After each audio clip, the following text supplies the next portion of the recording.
ইব্রাহিম নবী আল্লাহর ঘর কাবা শরীফ বানাইছেন ছেলে ইসমাইলকে সাথে নিয়া, বানাইয়া শেষ দোয়া করছেন। সুবহানাল্লাহ বলেন, রব্বানা তাকাব্বাল মিন্না ইন্নাকা আনতাস সামিউল আলিম। ও প্রভু, আমি আমার ইসমাইলকে সঙ্গে লইয়া, আমি আমার সন্তানদের সাথে লইয়া তোমার ঘর কাবা শরীফের পুনর্নির্মাণের কাজ শেষ করেছি। আল্লাহ গো, যদি কবুল না হয় তাহলে বিফলে যাবে। তোমার দরবারে করজোড়ে আবেদন, মেহেরবানি করে এই কাবা ঘরের পুনর্নির্মাণের কাজ কবুল মঞ্জুর করে নাও। ইব্রাহিম নবী কাবা ঘরের নির্মাণ কাজ কবুল হওয়ার জন্য আল্লাহর কাছে দোয়া করেছে। আল্লাহ বললেন, আমি তোমার দোয়াও কবুল করলাম, কাবা ঘরের কাজও কবুল করলাম। সুবহানাল্লাহ, আরো জুড়ে, তোমার দোয়াও কবুল করলাম, কাবা ঘরের নির্মাণ কাজও কবুল করলাম। একটা কাজ করো, বিশ্বে যত মানুষ আছে তাদেরকে হজ করার জন্য ডাক দাও। আল্লাহ ইব্রাহিম নবীর একটা দায়িত্ব দিলেন, দুনিয়ায় যত মানুষ আছে এদেরকে হজ করার জন্য তুমি ডাক দাও। ইব্রাহিম পয়গম্বর কয়, আল্লাহ, আমি যদি ডাক দেই আমার ডাকের আওয়াজ তো বেশি দূর যাবে না। প্রভু, দুনিয়ার মধ্যে কত মানুষ ছড়িয়ে ছিটিয়ে রয়েছে, হাজার হাজার মাইলের দূরত্ব।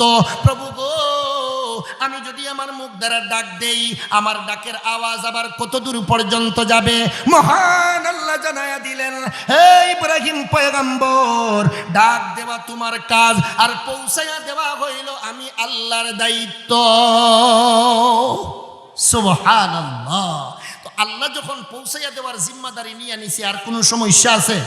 আরো জোরে বলেন, আর কোনো সমস্যা আছে? আর কোনো সমস্যা নাই। হযরত ইব্রাহিম পয়গম্বর ডাক দিলেন দুনিয়ার মানুষদেরকে, হালুম্মু ইলাল হজ্জি, হে বিশ্বের মানুষ, হে বিশ্বের জিন্নাত, তোমরা হজ করার জন্য আল্লাহর ঘরে ছুটে আসো। আমার ভাই ও বন্ধুরা, ইব্রাহিম পয়গম্বর তার সাধ্য মতো ডাক দিয়েছে। ডাকের আওয়াজ 500 গজ 400 গজ দূর পর্যন্ত গেছে, কিন্তু মহান আল্লাহ এই ডাকের আওয়াজ তৎকালীন সময়ে দুনিয়ায় যত মানুষ ছিল, তৎকালীন সময়ে দুনিয়ায় যত জিন্নাত ছিল, এমনকি রূহ জগতের রূহগুলোর কানে কানে ইব্রাহিম পয়গম্বরের ডাকের আওয়াজ আল্লাহ পৌঁছাইয়া দিল। পৌঁছাইয়া দেওয়ার দায়িত্ব কার? পৌঁছাইছে নি? আমার ভাই ও বন্ধুরা, ইব্রাহিম পয়গম্বরের ডাকের আওয়াজ যখন জিন্নাত, ইনসান এবং রূহ জগতের কানে কানে পৌঁছে গেল, এক শ্রেণীর মানুষেরা, এক শ্রেণীর জিন্নাতেরা তখন যারা দুনিয়ায় ছিল, এমনকি রূহ জগতের কানে কানে যখন আওয়াজটা পৌঁছে গেল, আমার ভাই ও বন্ধুরা, এদের মধ্য থেকে কিছু রূহ, কিছু মানুষ এবং কিছু জিন্নাত ইব্রাহিম পয়গম্বরের ডাকে সাড়া দিয়া বলল, লাব্বাইক আল্লাহুম্মা লাব্বাইক। সুবহানাল্লাহ।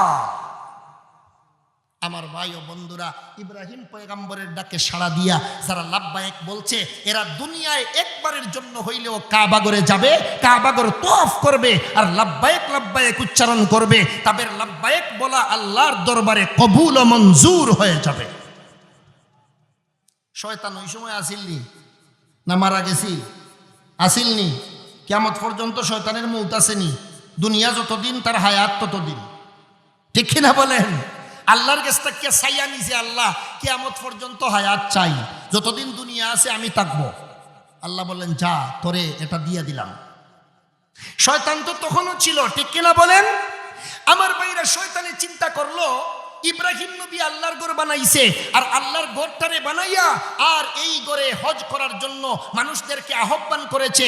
এক শ্রেণীর মানুষে তার ডাকে সাড়া দিয়া লাব্বাইক লাব্বাইক বলেছে, আর আল্লাহ সিদ্ধান্ত নিয়েছে যে যারাই হজ করার জন্য, যারাই উমরা করার জন্য আল্লাহর ঘরে আসবে আর তওয়াফ করবে, আল্লাহ তাদের সগীরা কবিরা হর ধরনের গুনাহ মাফ করে দিবে।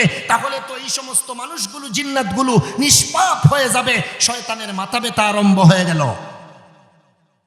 শয়তানের মাথা ব্যথাই হইল মানুষে নিয়ে, ঠিক কিনা বলেন? মানুষে সজদা না করার কারণেই তো তার এত বড় বিড়ম্বনা, ঠিক কিনা বলেন? আমার ভাই ও বন্ধুরা, শয়তানেও একটা ডাক দিল, তবে শয়তানের ডাকের উদ্দেশ্যটা ঠিক নয়। শয়তানের ডাকের মতলব ছিল খারাপ। কথা বলেন ঠিক না বেঠিক? মানুষে কয় না কথা সত্য, মতলব খারাপ। তো শয়তানেও ডাক দিল, হালুম্মু ইলাল হাজ্জি।